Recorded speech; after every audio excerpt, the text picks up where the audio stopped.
तो नमस्कार, स्वागत है आप सभी का हमारे इस YouTube चैनल स्टडी कैपिटल पर। स्टडी कैपिटल की एक सीरीज पिछले 4 वर्षों से चली आ रही है, ज्ञान की बात होनहारों के साथ।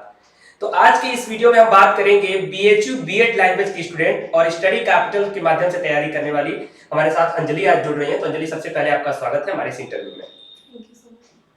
आज हम अंजलि से बात करेंगे। हमारे साथ आपके बीएड लैंग्वेज के मेंटोर उत्कर्ष सर भी हैं। तो सर भी कुछ सब्जेक्ट रिलेटेड सवाल करेंगे और सर की पढ़ाने का तरीका क्या रहा है, सर ने इनको किस तरीके से पढ़ाया और बाकी स्टूडेंट को किस तरीके से ये पढ़ा रहे हैं कि बीएड लैंग्वेज में स्टूडेंट अच्छा स्कोर कर रहे हैं बीएचयू बीएड में, जिसमें सीटें बहुत ही कम है, फिर भी स्टडी कैपिटल के स्टूडेंट बेहतर रिजल्ट लेकर के आ रहे हैं। तो अंजलि, मैं इस इंटरव्यू की शुरुआत करूंगा और सभी स्टूडेंट्स को भी बता दूं कि ये इंटरव्यू कई फेजेज में होगा। यानी आज के इस इंटरव्यू, बहुत छोटे से इंटरव्यू में आपको बहुत सारी चीजें सीखने को मिलेंगी। अंजलि के पर्सनल लाइफ से रिलेटेड भी आपको चीजें जानने को मिलेंगी। साथ ही साथ इन्होंने एंट्रेंस एग्जाम की तैयारी को लेकर के क्या स्ट्रेटजी अपनाई थी, ये भी जानने को मिलेगा। और बीएचयू के बारे में भी जानने को मिलेगा कि काशी हिंदू विश्वविद्यालय के विषय में इनका क्या नजरिया है। तो मैं अपने पहले सवाल से शुरुआत करता हूँ। पहला सवाल मेरा ये होगा कि आप अपने विषय में बताएं, जैसे आपकी स्कूलिंग, आपका ग्रेजुएशन कहाँ से हुआ है और आप स्कूल टाइम में किस तरीके के स्टूडेंट थी। First of all, thank you so much for inviting me here, because ये मेरे एक अलग एक्सपीरियंस होगा। और मेरे इंट्रोडक्शन की बात है तो my name is Sanskrit Singh and I am from Bihar. I completed my graduation degree from Jaiprakash University, Chhapra, and now I am here to pursuing my BA degree from BHU, as well as I am pursuing my master's degree from IGNOU. That's all. तो अंजलि का जो BA है यानी graduation है वो बिहार से हुआ है। तो इसी से रिलेटेड मेरा एक क्वेश्चन होगा कि चूंकि आपने बिहार से ग्रेजुएशन किया, तो बीएचयू के विषय में आप कैसे जानी कि मुझे बीएचयू से बीएड करना चाहिए और क्या थिंकिंग थी आपकी? एक्चुअली बीएचयू के बारे में पहले मुझे पता नहीं था। मेरे किसी फ्रेंड ने सजेस्ट किया कि अगर तुम्हें बीएड ही करना है तो फिर किसी सेंट्रल यूनिवर्सिटी से करो। तो मुझे डीयू के लिए सजेस्ट किया था उसने। तो फिर मैंने यूट्यूब पे सर्च किया कि कैसे, मतलब उसका सारा प्रोसेस कैसे होता है, पेपर पैटर्न कैसे होता है। तो ऐसे ही करते करते मुझे बीएचयू के बारे में पता चला। तो बिहार से हैं तो अगर कोई डीयू और बनारस के बारे में, तो दिल्ली और बनारस के बारे में पूछे कि कौन सा ज़्यादा प्रेफर करोगी, तो बनारस ही आएंगे हम। अच्छा, आपने कहा कि बीएचयू बीएड के बारे में आप सर्च कर रही थी तो आपको यूट्यूब से जानकारी मिली। तो स्टडी कैपिटल से आपका रिश्ता कैसे बना? स्टडी कैपिटल के साथ आप कैसे जुड़ी, किस तरीके से आपको पता चला स्टडी कैपिटल से जुड़ना चाहिए? कोई भी चीज़, अगर जैसे कि कोई भी लड़का या लड़की अगर एडमिशन लेना चाहता है बीएचयू में किसी सेंट्रल यूनिवर्सिटी में, तो पहली चीज़ तो उसे यूट्यूब का तो हेल्प लेना ही पड़ता है किसी भी इंफॉर्मेशन को जानने के लिए। तो ऐसे ही बस सर्च कर रहे थे तो आपके वीडियोज़ आए और एक चीज़ लगा थोड़ा सा मुझे अलग कि जो टॉपिक मुझे चाहिए था यूट्यूब से, तो और भी लोग डालते हैं, बट एक होता है ना कि जेन्युइन चीज़ डालो जो इम्पोर्टेंट है, जो इस तरीके के क्वेश्चन, जो ऐसे सवाल हैं जो आपके मन में उठ रहे हो और उसका जवाब आपको वीडियोस में मिल जाए। हाँ, कि वही चीज़, मतलब टाइम वेस्ट नहीं होता था। एक बिलीव भी बन गया था कि हाँ, अगर वीडियो खोल रहे हैं 2 मिनट दे रहे हैं तो फिर वो इन्फॉर्मेटिव होगा मेरे लिए, टाइम वेस्ट नहीं होगा। तो इसलिए आपकी वीडियो देखो। बहुत बढ़िया। तो आपको भी धन्यवाद और बाकी स्टूडेंट्स को भी धन्यवाद कि स्टडी कैपिटल के साथ लगातार स्टूडेंट जुड़ रहे हैं।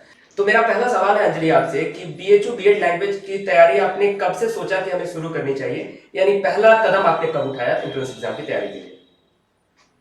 एक्चुअली एंट्रेंस एग्जाम के लिए मेरे पास ज़्यादा टाइम था नहीं, लगभग 3.5 महीने पहले कह सकते हैं। लगभग 3.5 महीने पहले। अब चूंकि हमारे साथ उत्कर्ष सर भी जुड़े हुए हैं और बीएड लैंग्वेज के मेंटोर हैं, और मैं सर के बारे में अगर आपको बताऊं तो 2021 में सर का ऑल इंडिया रैंक 1 था बीएचयू बीएड लैंग्वेज में, जिसमें सीटें बहुत कम है, कंपटीशन बहुत ज्यादा होता है और साथ में सर बहुत ही मेधावी छात्र हैं और पहले भी रहे, मतलब मेरे सहपाठी हैं। तो मैं बताना चाहूंगा कि मेरे साथ में रहे और सर का नेट भी है। तो बहुत सारी चीजें सर से भी आपको जानने को मिलेगी। तो मैं सर चाहूंगा कि इनके पढ़ने का स्ट्रेटजी क्या रहा है, किस तरीके से इन्होंने आपकी वीडियो से कैसे हेल्प मिले और कौन सी किताबें इन्होंने प्रेफर की, साथ में आप कौन सी किताबें सजेस्ट करना चाहते हैं, तो जरूर सर कन्वर्सेशन आगे बढ़ाएं। बिल्कुल जी, मैं इनके बारे में अगर बताना चाहूँ तो सबसे पहले तो मैं आपको बहुत बहुत शुभकामनाएं देता हूँ अंजलि, कि आपने कुछ सोचा और आपने उसको अचीव किया। आपने यहाँ पे सोचा कि आपको बीएड करना है, किसी सेंट्रल यूनिवर्सिटी से करना है और आप उस लक्ष्य को पाई, ये बड़ी बात है अपने आप में। कि कुछ सोचना उसको पा जाना, ये अपने आप में एक महत्वपूर्ण उपलब्धि कह सकता हूँ मैं। और मैं आपको अंजलि के बारे में बताऊँ तो अंजलि एक ऐसी छात्रा रही है, मतलब जब हम पढ़ाते हैं तो एक अपना व्हाट्सएप ग्रुप बन जाता है हम लोगों का, तो जितने स्टूडेंट होते हैं उसमें अंजलि ऐसी स्टूडेंट रही है कि इनका लगातार क्वेश्चन आता रहता था, हमेशा क्वेश्चन, मतलब इनके क्वेश्चन बहुत ज्यादा आते थे, मतलब लगातार क्वेश्चन। अब लगातार क्वेश्चन आने का मतलब है कि बच्चा पढ़ रहा है, मतलब जो पढ़ेगा उसके सामने ही तो प्रॉब्लम आएंगी, जो पढ़ेगा नहीं उसके सामने समस्याएं कैसे आएंगी। इनके प्रश्न लगातार बहुत आते थे, मतलब कोई ऐसा टॉपिक नहीं होता था जिससे इनके प्रश्न, और टॉपिक से बाहर के भी, जैसे कि वहां पे क्या होगा सर, कॉलेज में किस तरह अच्छा से सर, मैं इस कन्वर्सेशन में थोड़ा सा मैं इंटरप्ट करना चाहता हूँ। इसमें आप दोनों लोग बताएं कि पात्रा इवन आप मेंटोर के रूप में, और जितने भी स्टूडेंट्स आपके साथ जुड़ते हैं, मैं बता दूं कि अगर आप लोग भी कोर्स में जुड़े थे, व्हाट्सएप का नंबर आपकी स्क्रीन पर स्क्रॉल हो रहा होगा, जरूर आप लोग जुड़िएगा, फिर ऐप डाउनलोड करके कोर्स में जुड़िएगा। सर का व्हाट्सएप ग्रुप बन जाता है और सबसे ज्यादा कनेक्टिविटी स्टूडेंट और मेंटोर की रहती है, तो सर के साथ स्टूडेंट्स की रहती है, इसलिए शायद स्टूडेंट बेहतर परफॉर्म कर पाते हैं और बेहतर कनेक्शन बनाते हैं। मतलब आपको बताऊं कि बच्चे अभी जो नया ग्रुप शुरू हुआ है अंजलि, मैं आपको बताऊं, उसमें भी आपके जैसे कुछ ऐसे बच्चे हैं ना जो लगातार क्वेश्चन करते हैं, सर ये रीजनिंग का सर कैसे होगा, मैथ्स कैसे होगा सर गुंजन सर से बात करा दीजिए मेरी, या जो भी बातें होती हैं उनकी सब्जेक्ट से रिलेटेड, सर ये क्वेश्चन, सर अब तक जिस तरह से आप पूछा करती थी कि प्रैक्टिस सेट कब मिलेगा, टेस्ट कब होगा, मतलब ये हमेशा एक्साइटेड रहती थी कि टेस्ट कब होगा, या फिर जो भी चीजें कब शुरुआत होगा नई चीजों का। तो जब ऐसे बच्चे लगातार उस पर काम करते हैं, अपने ऊपर लगातार अपने पढ़ाई को आगे बढ़ाते रहते हैं, तो उनके साथ परिस्थितियां भी ऐसी बनती जाती हैं कि सफलता अपने आप उन तक आ जाती है। तो अंजलि ऐसी छात्रा रही हैं, अंजलि इसके लिए विशेष बधाई की पात्र हैं। और अंजलि का जो मतलब अब होनहार वीरवान के हो चिकने पात, या फिर जो भी कहिए, जो पूत के पांव होते हैं पालने में दिखने लगते हैं। कुछ बच्चे ऐसे होते हैं जो शुरुआत में बताते हैं कि इनके साथ जो है अगर थोड़ा सा, अगर इनको अच्छा कंटेंट मिल जाएगा तो ये अच्छा करेंगे। तो अंजलि ऐसी छात्रा नहीं है। अंजलि, अगर मैं आपसे पूछूं कि आपकी पढ़ने की स्ट्रेटेजी क्या रही है? एक्चुअली आपसे ये जो बोला आपने कि हमेशा एक्टिव रहते थे, ये चीज़ एक मुझे कभी नहीं लगा कि टीचर से, एज ए टीचर मैं मतलब आपसे पूछ रही हूँ कि एज ए स्टूडेंट आप टीचर हो मेरे, ऐसा कभी मैंने सोचा नहीं था। क्योंकि जैसे घर में होता है ना, बड़े भाई बहन होते हैं, उसको बस रेंडमली कोई अगर पता भी हो कोई चीज़ का ऐसा तो भी पूछ लो, लेकिन ये परेशान करने अच्छा, रहते हैं। इसके बाद क्या होता था कभी कभी कि मतलब एक आप लोगों के लिए अलग व्हाट्सएप अलग फोन था, तो उसमें मैं सीन करने में देर हो जाता था, कभी कभी ये चिढ़ के उसको डिलीट भी कर देती थी, फिर मैं जाके पूछता था क्या डिलीट की, फिर ये क्वेश्चन रिपीट करती थी कि ये क्वेश्चन था, है ना। तो अंजलि, अब आते हैं हम लोग तैयारी पे। अंजलि, वैसे तो आप मेधावी छात्रा रही हैं, मैं आपसे ये पूछना चाहूंगा कि पार्ट ए और पार्ट बी के लिए आपकी अलग से स्ट्रेटेजी क्या रही? जैसे आपका जो मेन फोकस था वो बीएचयू था या फिर कोई भी सेंट्रल यूनिवर्सिटी थी, तो उसके पेपर आपने प्रीवियस ईयर के देखे, उसके बाद आपने अपनी क्या रणनीति बनाई उस एग्जाम को क्रैक करने के लिए?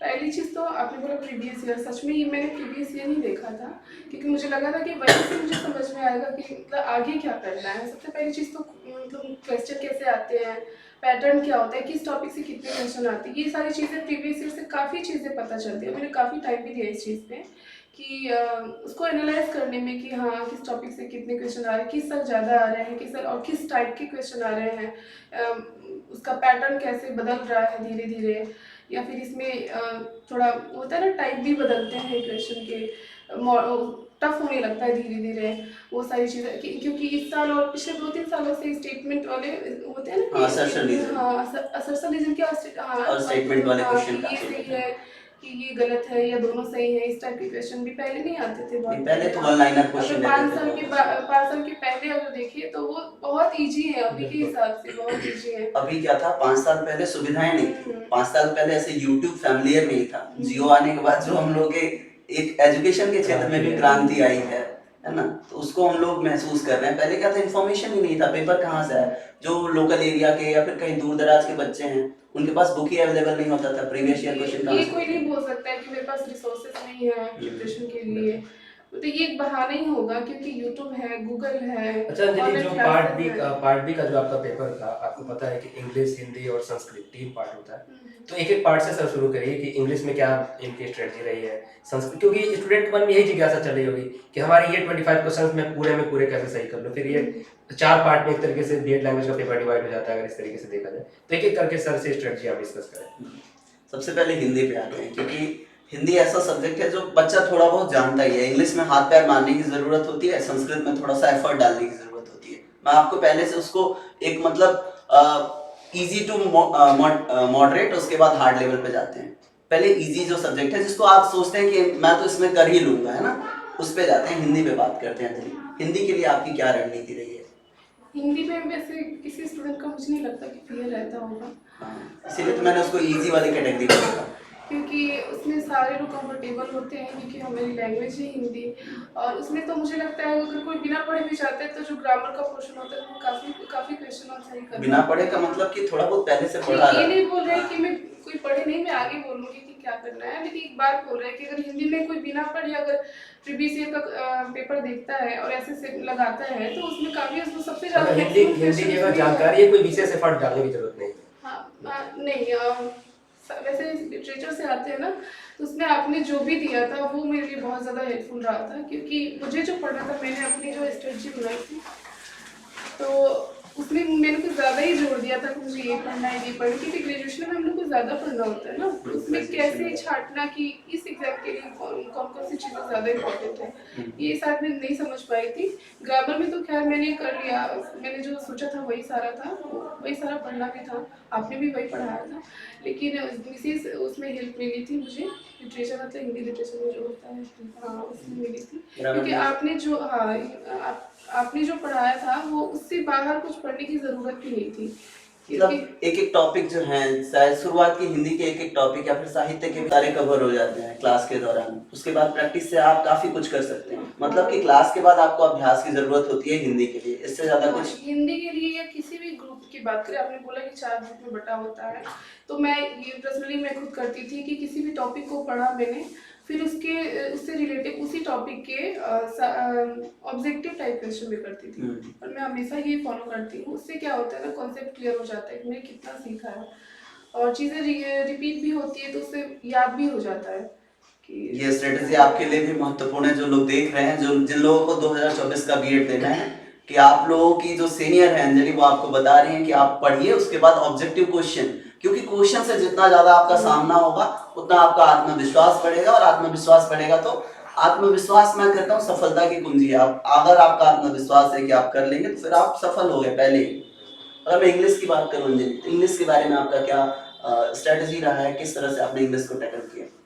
इंग्लिश में लिटरेचर और ग्रामर दोनों की भूमिका आप वैसे बताएंगे। लिटरेचर में मैंने बिल्कुल भी ध्यान नहीं दिया था, बिल्कुल पढ़ा मतलब भी नहीं। लिटरेचर आता भी नहीं है इंग्लिश आता भी नहीं है, का कभी, इसीलिए मतलब मैंने अगर मैं हाँ आपको बताऊं कि 10-15 साल के क्वेश्चन हम लोग एनालाइज करें हाँ तो एक कभी क्वेश्चन ध्यान कभी आ हो गया गया। रैंडम और कॉमन क्वेश्चन। इसीलिए मैंने ध्यान भी नहीं दिया था उसमें। बाकी बच्चा जो पोर्शन उसमें ग्रामर से आते हैं, और ग्रामर मुझे लगता है मोस्टली बच्चों के लिए इजी होते हैं, और उसके अलावा बात करें तो मीनिंग का क्वेश्चन होता है, उसमें कुछ चीज़ें याद करनी तो उसमें ज़्यादा एफर्ट लगाना पड़ता है जो मुझे। वोकैब्स हैं वो तो आपको याद हाँ, करने पड़ेंगे खुद जैसे से। उसमें हो गया सिनोनिम हो गया, एंटोनिम तो खैर नहीं याद करना होता है, वो तो हम खुद से ही बना लेते हैं।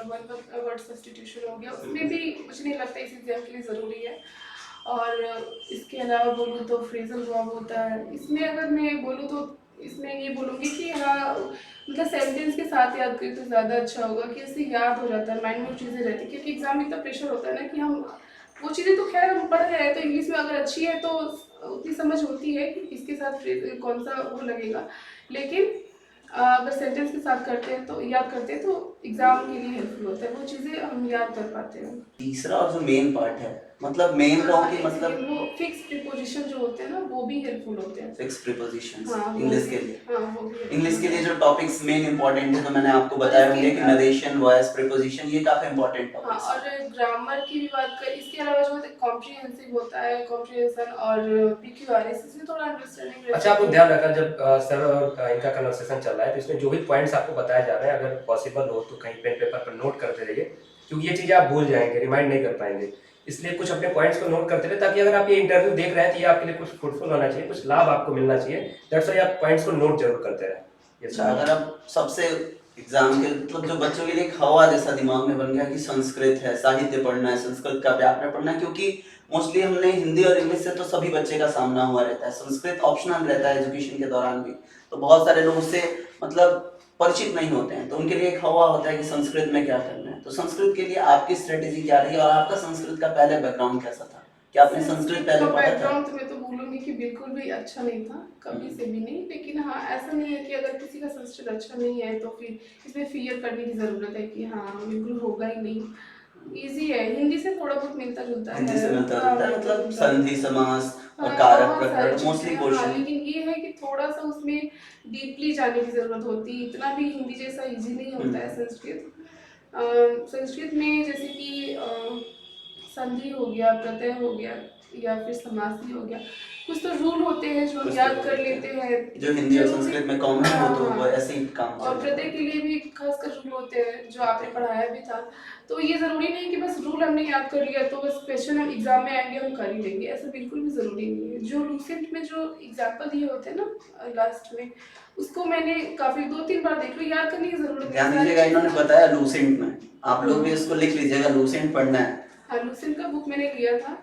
तो ये ज़रूरी नहीं है कि हमने क्या बोल रहे थे कि मतलब ज़रूरी नहीं है कि जो रूल्स हैं रूल्स याद कर रहे हैं उससे ही हो जाए। हाँ उसका प्रैक्टिस करना हाँ, जरूरी है। प्रैक्टिस या जो दे रखा है पीछे पेज जो एक उदाहरण के लास्ट लिए में जो देता होता है है। हाँ अभ्यास करने के लिए हाँ बच्चों हाँ को। हाँ, उसको 3-4 बार रिकॉल कर ले। इससे इससे ये फायदा होता है ना कि एग्जाम में जाते हैं हम क्वेश्चन सामने आता है तो हम हमें लगता है कि ये चीज़ हमने देखा है, क्योंकि इतने करीब करीब ऑप्शन दिए रहते हैं ना एग्जाम में कि जब सामने एक तो प्रेशर रहता है और कंफ्यूज हो जाते हैं कि इसमें कौन सी होगा, क्योंकि बस उसमें वो मात्रा का डिफरेंस होता है। हाँ। तो उसमें तो कंफ्यूज होंगे ही अगर पहले से नहीं देखे रहेंगे तो ये मैं सजेस्ट करना चाहूँगी कि संस्कृत में खासकर कि जितने भी उसमें एग्जाम्पल दिए रहते हैं उसको एक बार देख ले, एक बार नहीं 2-3 बार देख ले, ताकि एग्जाम में अगर सामने आए तो लगे कि हाँ ये मैंने देखा था। मुझे नहीं लगता कि उससे बाहर से आएगा, नहीं और मैं उससे आपसे एक बाहर और नहीं आएगा। संस्कृत साहित्य के लिए पूछूं कि संस्कृत साहित्य के तैयारी के लिए स्टडी कैपिटल मतलब मैं ही पढ़ाता हूँ, उसमें जो मैंने लेक्चर्स दिए थे वो कितना यूजफुल रहा आपके लिए संस्कृत साहित्य के लिए? संस्कृत साहित्य के लिए हाँ वो सफिशिएंट है, जैसे मैंने बोला ना कि हिंदी में भी आपका सफिशिएंट था। एक होता है ना कि नाप तोल के दो, उससे बाहर नहीं चल। वैसे बच्चे को लगता है, हर स्टूडेंट को लगता है कि कितना ज़्यादा पढ़ना है, कितना ज़्यादा कंटेंट है। मतलब ऐसी चीजों को पढ़ो ना जिससे प्रोबेबिलिटी हो हाँ आने की, अब हाँ, बहुत ज्यादा पढ़ रहे हैं, हम हर टॉपिक पढ़ रहे हैं जिसका कोई मतलब नहीं तो है। ये जो चीजें स्टूडेंट को नहीं पता होती ना, ये टीचर को पता होती है। जो दे चुका है एग्जाम में, वो एक्सपीरियंस कर चुका है, एनालाइज कर चुका है, उसको ये सारी चीजें ज्यादा पता होती है। तो स्टूडेंट तो कंफ्यूज रहते हैं कि क्या पढ़ना है क्या नहीं पढ़ना। बट आपने जो भी दिया था, हिंदी में बोलूँ या संस्कृत में बोलूँ या इंग्लिश में बोलूँ, टोटली की बात करूँ तो वो सफिशिएंट था, उससे बाहर जाने की जरूरत भी नहीं है। वैसे मैंने ज्यादा टाइम दिया था प्रीवियस ईयर के क्वेश्चन को देखने में, एनालाइज करने में। आप इसीलिए पहले प्रोवाइड करा दिया जाता है, 20-10 साल का हाँ क्वेश्चन पेपर मैंने हाँ ग्रुप में हाँ भेजा भी था और आपको भी हाँ, नहीं उस में बाद में ऐड हुई बाद थी। में। हाँ, लेकिन मैंने उस पर ज़्यादा टाइम दिया था कि एनालाइज करने में। लेकिन जो बच्चे ग्रेजुएशन कर रहे हैं उनके पास इतना टाइम नहीं होता है, और अगर वो बिना सोचे समझे भी कोर्स में ऐड होते हैं तो उनको ये सारी चीज़ें करने की ज़रूरत नहीं है, बाकी टाइम देने की ज़रूरत नहीं है बाकी जैसे आप चीज़ों अंधेरे में जा रहे हैं और आपके हाथ में टॉर्च हो जाए तो वो प्रीवियस ईयर क्वेश्चन पेपर वो टॉर्च हो जाते हैं, ताकि आपको एक रास्ता दिखाते हैं, है ना, प्रीवियस ईयर क्वेश्चन पेपर। देखिए प्रीवियस ईयर क्वेश्चन पेपर का इंपॉर्टेंस बहुत है आपके एग्जाम में। जैसे आपको उससे पता चलता है, अंजलि ने बताया कि कैसे क्वेश्चन पूछते हैं, कौन कौन से टॉपिक से क्वेश्चन पूछते हैं, क्योंकि क्वेश्चन को पूछने का ढंग बदलता है। जब पेपर का पैटर्न चेंज होता है ना, लोग बोलते हैं कि पैटर्न चेंज हुआ था इस बार, उस समय पेपर के टॉपिक्स नहीं चेंज होते हैं, क्वेश्चन को पूछने के ढंग चेंज हुआ रहता है ना। जैसे वन लाइनर से असर्शन रीजन आ गए या फिर स्टेटमेंट वाले क्वेश्चन आ गए, इसका मतलब आप पढ़ाई को डीप करिए। जैसे जैसे आप कोई भी एग्जाम देखिए, पहले वन लाइनर, चाहे इवन आप यूपीएससी देखिए या फिर पीसीएस के प्रीवियस क्वेश्चन देखिए, मतलब जो 1919 के क्वेश्चन ऐसे कुछ क्वेश्चन है, मतलब बहुत वन लाइनर क्वेश्चन रहते हैं, लेकिन अभी के क्वेश्चन देखिए कितने टफ होते जा रहे हैं। वैसे ही समझ वैसे हाँ। अच्छा, लास्ट मेरा है पार्ट ए के बारे में। पार्ट ए के जो 25 क्वेश्चन है वो कितनी भूमिका, क्योंकि उनका भी जो मार्क्स है ऐड होता है, और पार्ट ए 25 क्वेश्चन मतलब 100 नंबर सीधे बोनस की तरह मिल जाता है। ज्यादा एफर्ट करने की जरूरत नहीं, आप हिंदी पढ़ रहे हैं वही हिंदी आपसे पूछ दिया, और मैथ्स रीजनिंग थोड़ा सा एफर्ट डालेंगे। थोड़ा सा हाँ। हाँ, तो उसके लिए आपकी क्या तैयारी थी?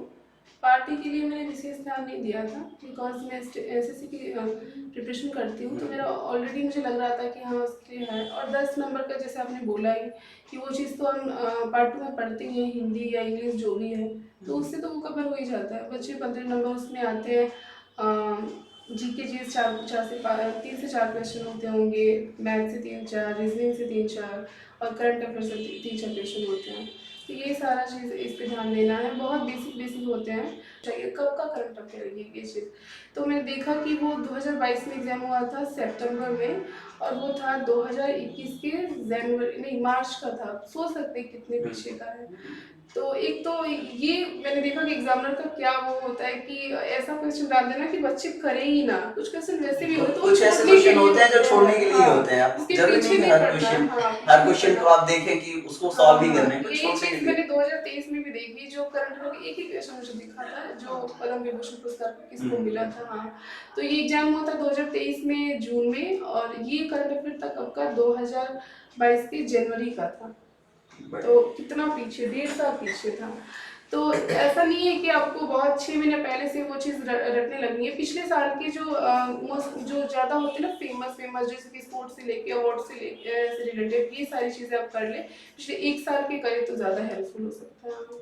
1 से 1.5 साल के जो भी फेमस है वो। एज अ मेंटर मेरा काम था कि आपको बताएं कि बच्चे कैसे पढ़ते हैं, जिन्होंने सिलेक्शन लिया है वो कैसे पढ़ते हैं। तो पार्ट ए और पार्ट बी की जितनी डिस्कशन थी, जो स्ट्रेटजी थी इनकी, इन्होंने अपने तरफ से बहुत अच्छा बताया और बहुत काफ़ी हेल्पफुल होगा आपके लिए, जो आप लोग तैयारी करना स्टार्ट किए हैं या फिर अभी सोच रहे हैं कि तैयारी करेंगे, तो वो आपके लिए बहुत हेल्पफुल होने वाला है। अब मैं विपुल जी से कहूँगा कि अगर कुछ पूछना चाहें अंजलि से तो आप पूछ सकते हैं।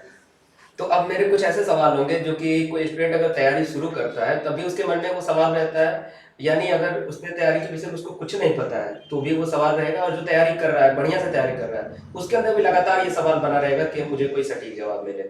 टाइम मैनेजमेंट को लेकर के मैं जानना चाहूंगा। टाइम मैनेजमेंट से रिलेटेड कभी भी मेरा ये सवाल नहीं होता है कि आप कितने घंटे दिन में पढ़ती हैं, इससे रिलेशन मेरा कुछ नहीं है। मेरा क्या, या फिर कितने बजे से कितने बजे तक पढ़ती हैं। बीएड लैंग्वेज की तैयारी के लिए आपने अपना समय किस तरीके से बांधा हुआ था, क्या टाइम आप देती थी, कितना एफर्ट आप देती थी, इसके विषय में बताइए स्टूडेंट्स को। अम, एक होता है टाइम मैनेजमेंट की कैसे, एक होता है कि जैसे क्या मतलब थोड़ा मैं समय प्रबंधन के बारे में ही पूछना चाह रहा हूँ, जो आप समझ रहे हैं कि जैसे बच्चे ग्रेजुएशन भी कर रहे हैं या फिर कोई अन्य तैयारी भी कर रहे हैं और बीएड लैंग्वेज की तैयारी भी उन्हें करनी है। ये चीज़ें हैं, तो इसके लिए थोड़ा सा टाइम बांधने की ज़रूरत है कि हाँ इतना टाइम मुझे इस चीज़ के लिए देना है, इतना टाइम इस चीज़ के लिए देना है। तो सबसे पहली चीज़ तो मोबाइल का जो डिस्ट्रैक्शन होता है सोशल मीडिया का, उसको दूर रखिए। वो टाइम के लिए बहुत ही बहुत ही ज़्यादा वो हार्मफुल है, डिस्ट्रैक्ट करता है, ये बात सही है। किसी के लिए भी है, मेरे लिए है, आपके लिए, किसी के लिए भी है। और टाइम मैनेजमेंट में वो उसकी वजह से बहुत डिस्टर्बेंस होती है, तो उसको तो दूर पूरे साइंस में ही ऐसा है कि अभिशाप या वरदान, हर जो भी चीजें आप अगर यूज करते हो अच्छे से तो फिर वो हमारे लिए वरदान है, नहीं तो फिर अभिशाप है। अपने स्क्रीन टाइम को रिड्यूस करना होगा ज़्यादा से ज़्यादा। जब आप तैयारी करते हैं तो अपने जो आप मोबाइल से साझा करते हैं ना, जिससे दिल का रिश्ता बन गया आपका, उसको कम करेंगे तो आपके लिए ज़्यादा बेनिफिशियल होगा। यूज करें, बट अच्छी तो चीजों के लिए यूज अच्छी करिए। और सिर्फ मोबाइल की बात नहीं है, जो भी चीजें आपको डिस्ट्रैक्ट करती हैं उसको दूर रखें। बिल्कुल। तो समय टाइम प्रबंधन का प्रबंधन में पहला पॉइंट है हाँ। कि आप डिस्ट्रैक्शन से दूर रहें। नेक्स्ट पॉइंट, अगले पॉइंट की तरफ। हाँ, और सेकेंड चीज की एक होता है कि बैड टाइम बांट लें सब्जेक्ट के लिए। हाँ, ये टाइम बांट लें। और ये नहीं है कि बस मैंने 5 मिनट बैठे और ये टॉपिक हुई नहीं कि 1 घंटा पढ़ेंगे, बहुत 1 घंटा पढ़ लिया मैंने, बहुत ज़्यादा है, अब उठ जाते हैं। टॉपिक के हिसाब से पढ़ेंगे। टॉपिक मैंने किया है, अब इसमें जितना भी समय लगे, 1 घंटा लगे, 2 घंटा लगे, करके ही उठेंगे तो ज़्यादा। अगर मुझे लगता है सबसे अच्छा तरीका यही है कि एक दिन का टारगेट रखो कि ये टॉपिक आज मुझे खत्म ही करना है। और ये नहीं कि आज किया आपने फिर उसको ब्रेक कर दिया। कंटिन्यूटी जो नियमितता होती है वो बनी रहनी चाहिए। आज का टॉपिक फिर कल का टॉपिक। हाँ, और साथ में रिवीजन तो बहुत ही ज़्यादा इम्पोर्टेंट है। इसको मैं ज़्यादा जोर दे के करने के बोलना चाहूँगी, क्योंकि मैं फॉलो करती हूँ। ऐसा नहीं है कि बहुत जैसे कि आज मैंने पढ़ा, कल रिवीजन। मैं 3-4 दिन लगातार एक चीज़ को रिवीजन करती हूँ ताकि वो चीज़ें माइंड में बैठ जाती है। क्योंकि एंट्रेंस एग्जाम में इतना लास्ट में जाके एग्जाम के दिन खासकर इतना प्रेशर होता है कि हम भूल जाते हैं सारी चीज़ें। तो रिकॉल अगर मतलब रिवीजन ज़्यादा कर रहेंगे 3-4 बार, तो वो गहरा होता है ना, मेमोरी बना रहेगा। बिल्कुल। रिवीजन से रिलेटेड अंजलि मेरा सवाल होगा आपसे। अब चूंकि मैंने अंजलि जब आई यहाँ पे ऑफिस पे और इंटरव्यू की बात हुई तो मैंने पहले ही कह दिया कि ये इंटरव्यू किसी प्रकार से स्क्रिप्टेड नहीं रहेगा। जो भी क्वेश्चंस होंगे आप उसका बिल्कुल ईमानदारी से, चाहे वो हमसे रिलेटेड सवाल हो, उत्कर्ष सर से रिलेटेड सवाल हो या फिर तैयारी से रिलेटेड, जो कि ट्रू रिव्यू स्टूडेंट्स को मिल सके और उस ढंग से गाइड हो सके। तो मैं चाहूँगा सर के विषय में आपका क्या कहना है कि सर के कंटेंट्स और सर के एफर्ट्स और सर के वीडियोस ये आपको किस तरीके से हेल्पफुल हुए और पढ़ाने का तरीका, मुझे क्या सुधार करने की, आप कोई अगर कुछ सजेस्ट करना चाहें तो वो भी आप कर सकती हैं। नहीं, उसमें तो मुझे कुछ कमी नहीं लगी। वैसे मैंने बोला ही पहले ही कि आप जो भी देते हैं कंटेंट वो सफिशिएंट होता है, उससे ज़्यादा किसी को पढ़ने की ज़रूरत नहीं है। साथ में आप एक्सप्लेन भी इतनी अच्छे से करते हैं कि वो चीज़ें ऐसा नहीं कि समझ में नहीं आता है किसी को, या बच्चे को कोई डाउट रहता है। डाउट रहेगा तो वो पर्सनल रहेगा, जैसे कि मेरा रहता था बहुत सारा चीज़ की कॉलेज से रिलेटिव या कुछ अलग ही टाइप का क्वेश्चन रहता था। टॉपिक से कोई वो तो नहीं है। हाँ, मैं तो बताया कि अभी भी जितने हैं ना, जैसे जो मेहनत करेगा उसके ही डाउट आएंगे। अब जो पढ़ेंगे नहीं उसके क्वेश्चन कहाँ से आएंगे? तो अभी भी कुछ ऐसे बच्चे ना, कुछ नहीं 2 ही बच्चे हैं मतलब जो क्वेश्चन पूछते हैं। है तो संख्या ज्यादा है, लेकिन 2 के जो क्वेश्चन आते हैं लगातार, जिस तरह से आपके आते थे और 1-2 लोग और बच्चे थे उनके आते थे पिछले बैच में। तो जो मेहनत करेगा उसके ही तो डाउट्स आएंगे। तो कंटेंट से रिलेटेड मैं सवाल कर रहा था, तो सर के कंटेंट्स के अलावा, सर के वीडियोस के अलावा और भी आप किस तरीके से तैयारी प्रेफर करती थी? कौन कौन सी किताबों का हेल्प आपने लिया? अगर कुछ मेंशन करना चाहें, कुछ बताना चाहें तो definitely। सर के कंटेंट अगर कोई कोर्स में जुड़ता है तो उसको बाहर झांकने की भी ज़रूरत नहीं है, क्योंकि ये इतना ज़्यादा मैंने बोला कि नपा-तौला चीज़ देते Precise हैं और कि targeted हाँ, चीज़। हाँ, कि उससे बाहर किसी को झाँकने की क्योंकि समय भी तो कम होता है बच्चों के पास, बिल्कुल। कितना प्रेशर लेंगे, ये ऑलरेडी देते हैं और वो बहुत होता है अगर उतना भी कोई ईमानदारी से कर लेता है तो फिर ज़्यादा सोचने की ज़रूरत तो नहीं है। अगर क्योंकि आप मैंने कुछ लोग, ज़्यादा हाँ ही थोड़ा जरूर, हाँ, मैंने अपनाया था बाकी सारी चीज़ें, जैसे कि इंग्लिश में मैंने खुद के पास मेरे बुक्स थे, उसमें से मैंने बोला कि आप जो टॉपिक पढ़ाते थे उसको फिर मैं ऑब्जेक्टिव टाइप क्वेश्चन भी करती थी, ये मैंने एक्स्ट्रा ऐड किया था। फिर संस्कृत में भी मैंने हाँ, जो होते हैं ना हाँ, अगर बुक की बात करें तो आपने बुक बोला, तो मैंने संस्कृत में ही लूसेंट का बुक यूज़ किया था और हिंदी में भी लूसेंट का बुक, हाँ। और मतलब हिंदी, इंग्लिश, संस्कृत तीनों के लिए अगर एक इंग्लिश में बच्चा हाँ, लूसेंट ले लेता है तो हाँ, उसके लिए अनफ हो जाता है। लूसेंट या फिर कोई भी जनरल कॉम्पिटिटिव एग्जाम पे हाँ, अगर कोई कोई भी जो अच्छी हो, जो ऑथेंटिक अच्छी हो, हो। ऑथेंटिक हो। हाँ, मतलब ऐसे नहीं कि कुछ भी उठा लिए कूड़ा कबाड़ा, अच्छी बुक लीजिए, ऑथेंटिक बुक लीजिए, और जिसमें बहुत ज्यादा ब्रॉड जाने की जरूरत नहीं। पहले अंजलि ने बताया, बहुत प्रिसाइज्ड होके और बहुत ज्यादा अपने आप को व्यवस्थित करके पढ़ने की जरूरत होती है, चाहे वो बीएड हो या फिर कोई भी एग्जाम हो, क्यों नहीं। अच्छा, आप रिवीजन के बारे में बहुत बता रही थी कि मैंने रिवीजन पर फोकस किया। रिवीजन के लिए आपने कितना टाइम, जैसे आपने कहा मैंने 3.5 महीने पहले अपने एंट्रेंस एग्जाम की तैयारी शुरू की फोकस से होकर के, बीएड लैंग्वेज मुझे निकालना है, बीएचयू मुझे जाना है, तो रिवीजन के लिए आपने क्या समय रखा कि किस तरीके से मुझे अपना रिवीजन करना चाहिए, क्या स्ट्रेटजी होनी चाहिए स्टूडेंट्स को रिवीजन के लिए? जितना हम इम्पोर्टेंस देते हैं किसी नए टॉपिक को पढ़ने के लिए, उतना ही इम्पोर्टेंस आपको प्रैक्टिस के लिए भी और उतना ही इम्पोर्टेंट आपको रिवीजन के लिए भी देना चाहिए, क्योंकि ये होता है ना, फिर पढ़ने का कोई फ़ायदा नहीं होता है कि जो हमने पढ़ा है रिवीजन नहीं करेंगे तो सारी चीज़ें भूल जाते हैं हम। तो जैसे कि आज मैंने कोई टॉपिक पढ़ा नया, फिर अगले दिन में उसको रिकॉल, हाँ समय भी तो कम लगता है, अगले दिन उसको मैंने उसको रिवाइज किया, फिर नेक्स्ट डे भी रिवाइज किया, ऐसे करके मतलब 4 तैयारी के दिन साथ में आपका हाँ, रिवीजन चल रहा हाँ, था। अच्छा, एक चल समय रहा ऐसा था। आता है ना, जब जैसे बता रहे हैं 4 दिन पढ़ी, एक समय ऐसा आएगा पेज पलटते ही आपका रिवीजन हो जाएगा, एट अ वही ग्लेंस चीज़ बस है। देखा और जैसे वो कि चीज खत्म हो ये गया। इसका ये होता है इंटेंशन कि 4 दिन अगर लगातार या 4-5 दिन अगर देखेंगे ना, तो फिर ऐसा नहीं है कि हम फिर भूलेंगे इस चीज़, ये ऐसा होता नहीं कि हम फिर भूलेंगे। फिर आपको एग्जाम से पहले जो 10 दिन पहले हम जो रिवीजन करते हैं बस वही करने की ज़रूरत है, ऐसा नहीं वो मतलब होता है अच्छा, ना, रिवीजन, स्ट्रांगली माइंड में हाँ, बैठ जाते हैं वो रिवीजन के चीज़। टाइम हाँ। और एंट्रेंस एग्जाम की तैयारी करने के लिए क्वेश्चंस बैंक्स या फिर यूं कह लें प्रैक्टिस टेस्ट या फिर टेस्ट सीरीज या फिर पीवाईक्यूज, सारे के मैं कॉमन क्वेश्चन कर रहा हूँ, इसकी कितनी भूमिका होती है, क्या लाभ मिलता है इससे? इसकी तो भूमिका होती है, जैसे मैंने बोला कि प्रीवियस ईयर के पेपर तो मुझे काफ़ी हेल्पफुल मिल रहे थे और जो ऑब्जेक्टिव टाइप क्वेश्चन थे वो भी मैंने किए ही थे। तो वो वैसे मैंने कोई दूसरा बुक, जैसे कि होता है ना एंट्रेंस एग्जाम के लिए बुक लो, मैंने बुक कोई खरीदा ही नहीं था, बस जैसे उसमें मैं इस वे में पूछना चाह रहा हूँ कि जैसे स्टूडेंट टेस्ट सीरीज वगैरह जब सॉल्व करते हैं, जहाँ तक मैंने बहुत सारे स्टूडेंट से बात किया है, तो उनको एग्जाम का जो प्रेशर होता है वो प्रेशर पहले ही हैंडल करने की क्षमता बन जाती है, उसके रिगार्डिंग मैं पूछना चाह रहा हूँ कि क्या ऐसा सच में होता है? नहीं, मुझे प्रेशर तो नहीं लगा था, क्योंकि हाँ, लेकिन ये होता है कि थोड़ा सा ये समझ में आता है कि एग्जाम को कैसे हैंडल करना है हमको। हाँ, और आपके कोर्स में तो दिया ही गया था 10। बिल्कुल। हाँ, मैंने पूरा नहीं कर शायद पाया, आपको लेकिन प्रेशर काफी इसलिए भी एग्जाम के समय नहीं लगा होगा क्योंकि मैं इसीलिए बता रहा हूँ स्टूडेंट्स को और बाकी लोग के भी जानने के लिए चीजें हैं कि जब हम पहले से ही कोई भी जो एग्जाम में बैठने वाले, जैसे मान लीजिए एनटीएम से एग्जाम लेने वाली 100 क्वेश्चन का, और हमने कभी भी 100 क्वेश्चन एक साथ बैठ के नहीं सॉल्व किया है सेम टॉपिक पर और सेम पैटर्न पर, अगर हम पहले से ही 10-15 सेट अगर हम सॉल्व किए हुए हैं तो डेफिनेट सी बात है कि एग्जाम भी हमारे लिए कॉमन ही लगेगा अगर हमारे पास नॉलेज अच्छी है तो। अब मैं थोड़ा सा कुछ और रैंडम क्वेश्चन पूछना चाहूँगा, जो कि सारे इंटरव्यू में भूमिका होती है, इसकी हॉबीज के विषय में आपसे चर्चा करना चाहूंगा क्योंकि बहुत पढ़ाई लिखाई की चर्चा हो गई, तो क्या हॉबीज आपकी क्या क्या है?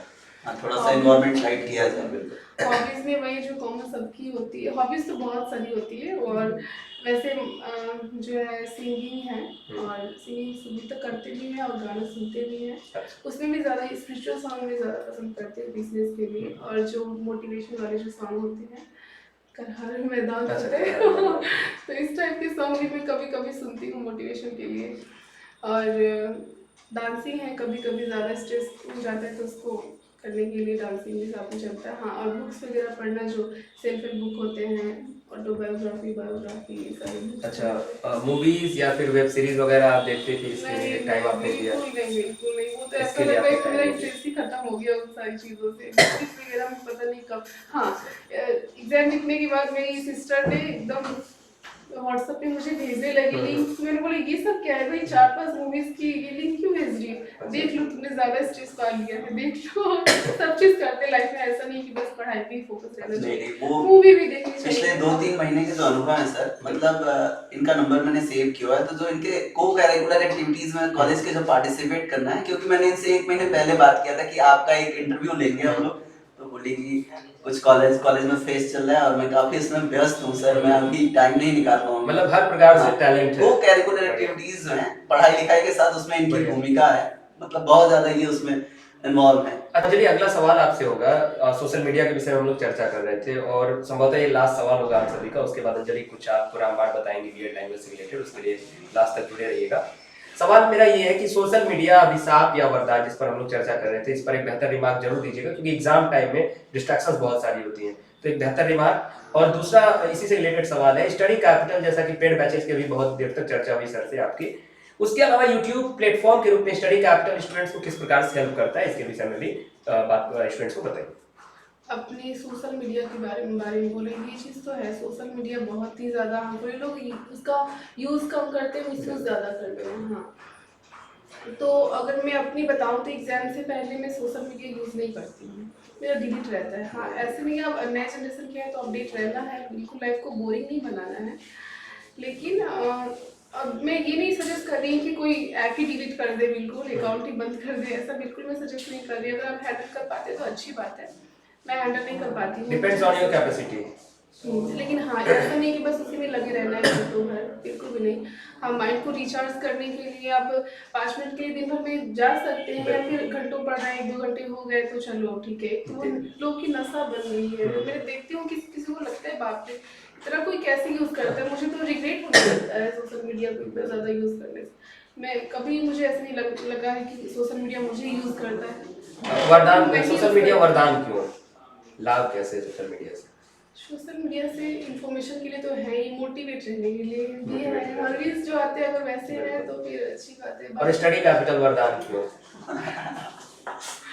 वरदान क्यों, ऐसा बच्चे ही बताएंगे। आप भी हाँ, स्टडी कैपिटल काफ़ी हेल्पफुल होता है। और आपके बारे में बोले तो आप जो, अभी मैंने स्टार्टिंग में ही बोला कि आप जो इन्फॉर्मेशन देते हैं, जैसे कि 2 मिनट में आपने कोई छोटा सा वीडियो बनाया है, उसमें बेकार की चीज़ें नहीं होती है, जो भी होता है इन्फॉर्मेशन ही होता है। जो भी देखता है वो 2 मिनट देखता है तो उसका वेस्ट नहीं होता। हाँ, तो एक बिलीव मेरा इसलिए भी बना था कि हाँ, अगर अब की चैनल की वीडियोस खोलेंगे तो सही चीज़ें मिलेंगी, बेकार की चीज़ें नहीं, मेरा टाइम बर्बाद नहीं होगा।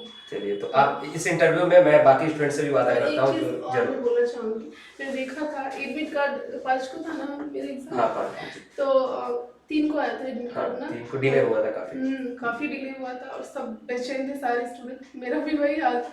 बट मैं चिल थी, लग रहा था कि व्हाट्सएप पे आपका नंबर सेव है जो आपका अपडेट हो गए। हाँ, तो उसमें आएगा ही लिंक, तो देख लेंगे ना। और मैं उस टाइम पढ़ रही थी, 2:30 बज रहे थे, रात को 2:30 बज रहे थे। मैं ऐसे ही, जैसे बोला मैंने कि सोशल मीडिया को रिचार्ज होने के लिए आप जा सकते हैं, वैसे ही मैं देखती हूँ स्टोरी जो स्टेटस लगे होते हैं या स्टोरी के लिए मैं जाती थी। तो उसमें मैंने देखा कि ऐसे ही मैंने व्हाट्सएप खोला, एडमिट कार्ड के लिए नहीं, बस ऐसे ही। तो मैंने देखा कि आपने डाला था और मैंने व्यूज़ देखे 2 बजे 2:30 बजे रात को 1000 से। आपने तुरंत आधा घंटा पहले ही डाला होगा, मुझे एकदम टाइम नहीं पता है, लेकिन 1000 से भी ज़्यादा स्टूडेंट ने देखा था। मैंने बोला कि कितने बच्चों की उम्मीदें आपसे जुड़ी है, ये बहुत बड़ी बात है, ये छोटी बात नहीं है। तो इसके लिए आपको भी धन्यवाद और जितने भी स्टूडेंट जुड़ रहे हैं उनको भी धन्यवाद। साथ में वादा है इस वर्ष के स्टूडेंट्स के लिए भी और आगे आने वाले, जब तक स्टडी कैपिटल के साथ वर्क कर रहा हूँ, यूट्यूब पर वर्क कर रहा हूँ या फिर जिस भी फील्ड में रहेंगे इस तरीके से आप लोग अपडेट करने के लिए, तो हर प्रकार से, चाहे जैसे बताया इन्होंने कि 2-2:30 बजे एडमिट कार्ड आया, क्योंकि एग्जाम जस्ट एक दिन बाद था, तो उस समय बहुत सारे स्टूडेंट्स का एग्जाम छूटा भी, जो स्टडी कैपिटल से नहीं जुड़े थे बाद में जुड़े। वैसे स्टूडेंट ने बताया भी कि मेरा एग्जाम छूट गया, मुझे पता नहीं चला कि एडमिट कार्ड कब आया, क्या हुआ। जुड़ना और भी ज्यादा जरूरी है। बिल्कुल, अगर आप प्रिपरेशन कर लेते हो खुद से तो ये अच्छी बात है। आपको लगता है कि मुझे हेल्प की जरूरत नहीं है, लेकिन हाँ, बस इंफॉर्मेशन के लिए भी बिल्कुल इन्फॉर्मेशन के लिए आप लोग चैनल को सब्सक्राइब जरूर कर लीजिएगा। और साथ में जो व्हाट्सएप का नंबर इन्होंने डिस्कस किया, आप लोग अपना नाम सेंड कर दीजिएगा किस कोर्स की तैयारी करनी है। तो पेड कोर्स में आप जुड़ेंगे तो भी आपको लाभ मिलेगा, नहीं भी जुड़ते हैं तो आप साथ में कनेक्टेड रहेंगे। कोई भी इंपॉर्टेंट जैसे जैसे एग्जाम आता है फिर हम लोग आपके YouTube पे फिलाइन जाते हैं कोर्स से रिलेटेड जो भी इंपॉर्टेंट कंटेंट्स हो सकेंगे फ्री में भी हम जरूर प्रोवाइड कराने का प्रयास करते हैं। लास्ट क्वेश्चन होगा, किसी का भी कुछ तरीका होता है, कुछ जैसे हम इसको अपने इंटरव्यू में लास्ट पॉइंट देते हैं रामबाण के रूप में, कि जो मेधावी स्टूडेंट हैं क्या रामबाण देना चाहेंगे बाकी स्टूडेंट्स को कि एंट्रेंस एग्जाम अच्छे ढंग से और आसानी से क्रैक हो सके।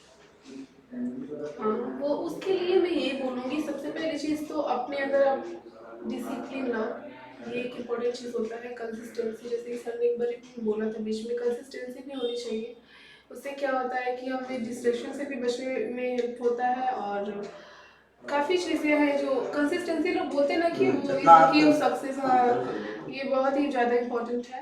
और मैंने जो थोड़ा सा, अगर मैं बोलूँगी डिफरेंट क्या किया था, जैसे कि सर से मैं अगर कोई टॉपिक मुझे लगता था कि इम्पोर्टेंट है तो मैं करती थी ना, मैसेज करती थी कि हाँ ये इम्पोर्टेंट है कि नहीं है। तो सर ने ये पढ़ना कितना जरूरी है सर, ये इससे एग्जाम में आएगा कि नहीं आएगा, इतना तक ये पूछती तो थी। प्रीवियस ईयर में आए या ना आए, बट मुझे लगा कि इम्पोर्टेंट हो सकता है मे बी, तो मैं उसको पढ़ लिया करती थी, क्योंकि उसकी पॉसिबिलिटी बहुत कम होती थी, बट फिर भी मैं पढ़ लिया करती थी, क्या पता आ जाए तो फिर हम बाकी इसलिए तो मैंने बोला बोरहान वीरवान के हो चिकने पार। तो अब हम लोग इंटरव्यू के अंतिम पड़ाव में हैं, इसके लिए अंजलि को बहुत बहुत धन्यवाद। अंजलि आप अपना बहुमूल्य समय निकाल के आई, क्योंकि कॉलेज और बीएड करना जो कि है बहुत एक मैं कह सकता हूँ बहुत हैक्टिक हो जाता होगा पूरा शेड्यूल, क्लासेस, उसके बाद जाके अगले दिन की प्रिपरेशन करना, क्या पढ़ना, तो आप अपना समय दी, उसके लिए आपको बहुत बहुत धन्यवाद। तो आज ये इंटरव्यू अब यहीं पर समाप्त होगा।